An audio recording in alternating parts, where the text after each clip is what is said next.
Hey guys, this is Balu and today in this tutorial I will show how you can create this kind of cool disintegration effect using particle system in Blender easily.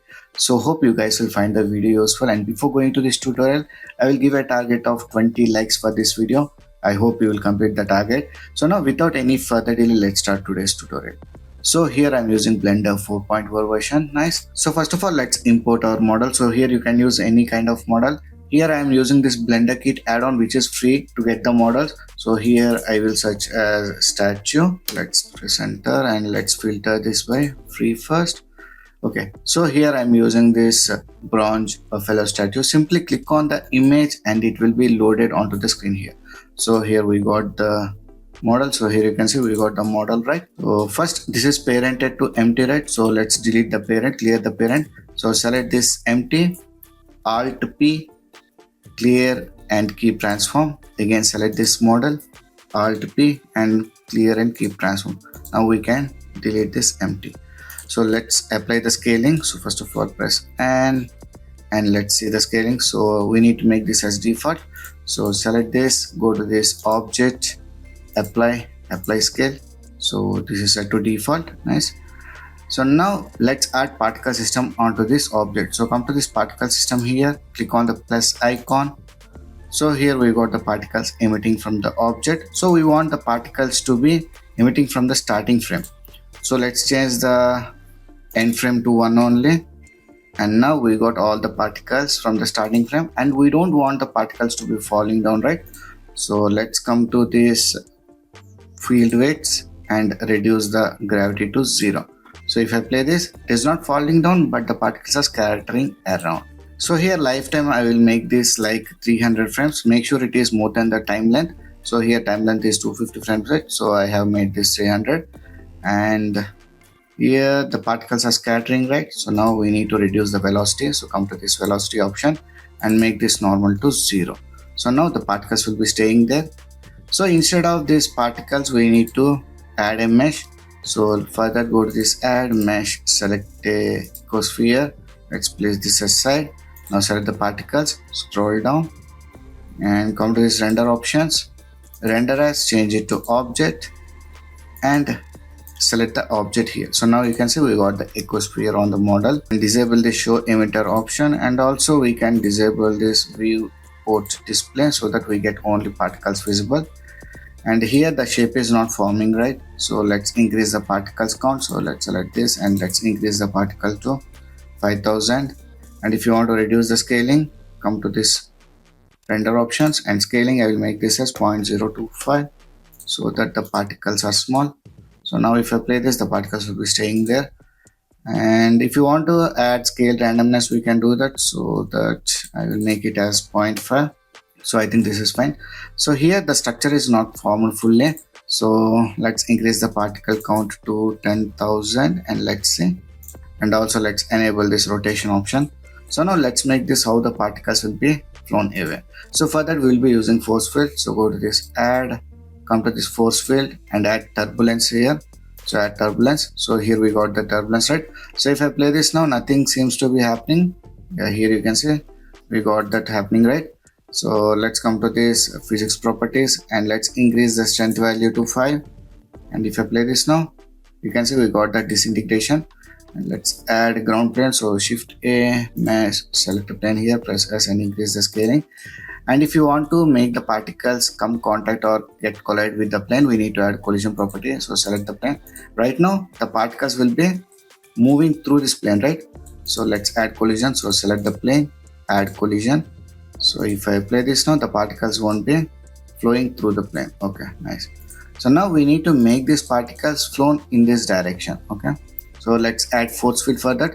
Or else first let's come to this turbulence field, and here let's enable the fall off option.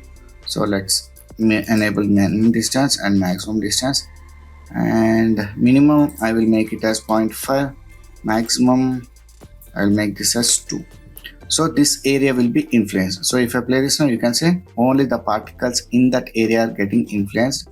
So I think I need to increase the maximum distance to 4 so that this whole object will be covered. Let's make it as 3. and minimum, let's make it 1. Okay, so now let's animate this force field. So let's place this force field here so that it is not touching the object beyond the first frame.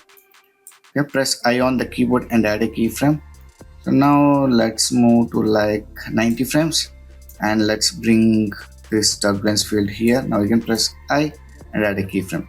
So now if I play this, we'll have the particles getting scattered, right? And now we need to make these particles blown away in this direction. So for that we'll be using another force field. So go to this add force field and let's add this wind and let's place this here and let's rotate in this direction.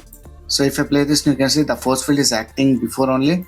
So we need to add a keyframe. So come to this physics properties and let's make the strength 0 initial stage. So yeah, at this position we want the force to be acting, right?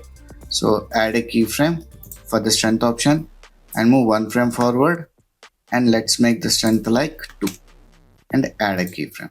So now if I play this, yes, now you can see these particles are flowing away. So I think we need to make this influence a bit larger. It is not looking that much good. So add a keyframe for this maximum distance and minimum distance. Now let's move to the keyframe. Yeah, I think at this frame, or else let's come to this 90th frame only and let's increase the influence and minimum also. Let's increase and add a keyframe. Now let's see this. So if you play this now once again, yes, now these particles are acting randomly. So this is looking good. So now let's come to the texturing part. So first of all, let me save the project, Ctrl S. Okay, the file is saved. So I will increase the particles count now. So let's select the particle system, come to this particle system, and I will make this as 80,000. So yeah, I think this is fine. So now let's come to this render viewport here. Click on this render viewport. So right now the scene is looking dark because there is no light in the scene. So here I will be using HDRI to light up the scene. So come to this world properties here, click on this yellow dot of the color and select this environment texture. So here I will load an HDRI. So for HDRIs I will be using this polyheaven. So from here I think I will select this one and download. So it is downloaded. So now let's load that HDRI. So open, it is in downloads, and yeah, here I got the HDRI. So select it and open image. So now you can see we got some light in the scene.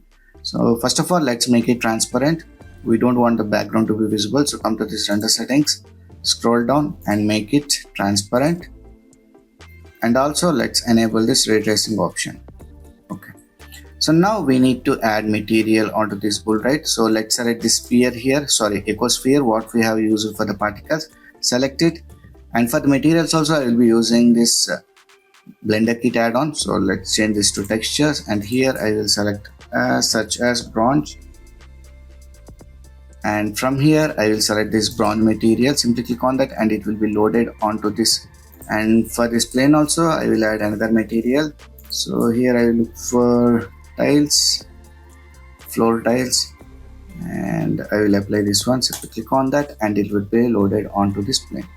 Now press tab key, press A to select all the vertices, EU and Smart UV project and unwrap. Let's bring this aside. So now let's select the particles. We need to bake this simulation. So come to this particles property, scroll down, come to this catchy option. So click on this bake button, so it starts to bake the simulation. So here the bake is done. So now if I play this, so let's change this to, so now if I play this, you can see we got our simulation done. So now let's add camera and see how we can render this out. So let's come to the starting frame. Now Shift A, add camera here. Now Control Alt 0 to see through camera. Now press N on the keyboard. Come to this view options and lock to 3D cursor and camera to view. So now we can adjust the perspective. So I think this is fine. So we got the camera set. So let's add small rotation, camera rotation. So let's bring this camera here, slightly rotate the camera. Now press I on the keyboard. So let's bring it here, press I. So here we got a keyframe added, right? So now let's move to like 100 frames forward in timeline, and let's rotate the camera here a bit so that we get the rotation animation. So press I on the keyboard and add a keyframe once again. So now if I play this, we got the camera rotation. So let's select both the keyframes here, press a T and make it linear. So now if I play this, you can see we got the camera rotation also. So now let's see how we can render this out. So come to this render properties. Here I will be using Eevee only. So this render engine, if you want to use cycles, you can do that. So I will show you. So change this to cycles and the device, enable this GPU compute. So this render will be much more better when compared to Eevee, but this will take a lot of time. So if you are using cycles, so make sure to check the samples here. So in render, the maximum samples is 40696, right? So this will take a lot of time to render single frame. So I will recommend you to reduce this samples value depending upon your device configuration. So other than that, you can reduce this light paths also. You can change this to 6 in order to reduce the render time. And yeah, I think this is fine. And if you want to enable motion blur, you can do that. So enable motion blur because the particles will be flowing over it. So yeah, I think for cycles, make sure to check this render samples. And if you want to reduce the light paths, you can reduce the light paths here. And come to this color management and change this viewport to standard. And also if you want to add contrast, you can add contrast here. If you can add, you can do that. So here I will not be using cycles. So I will change this to Eevee only. So in Eevee, you can see the difference for cycles and Eevee, right? So for this tutorial purpose, I will be using Eevee only. So I think, yeah, motion blur is enabled. And this I will make this as very high contrast. That is fine. Now come to this output properties. So resolution, it is set to full HD by default. I will leave this to full HD only. If you want to increase the resolution, you can change it from here. And render region, enable this render region, crop to render region. Frame rate, if you want to increase, you can do that. So I will leave this to 24 frames only. And frame start and end, I will leave this to, let me see. So if I move in the timeline, I will make it is, so I'll make this at 200 frames only. So let's change this to 200 frames. So yeah. So output, we need to select a folder where we can save the files. So let me select a folder quickly. So here I have selected a folder to save the files. And now file format, if you want to render this in transparent background, you can select this PNG. And if you are using PNG, make sure this RGB is selected. So here I will change this file format to JPEG. I don't want the transparent background. And quality, let's increase to 100. So once these settings are done, go to this render and click on this render animation. So it renders the sequence here. Once the render is done, use any editing software to do composting. So in this way, we can create this kind of cool disintegration effect in Blender easily. So hope you guys have learned something new from this tutorial. So we'll meet in the next video. Until then, signing off. Take care. Bye.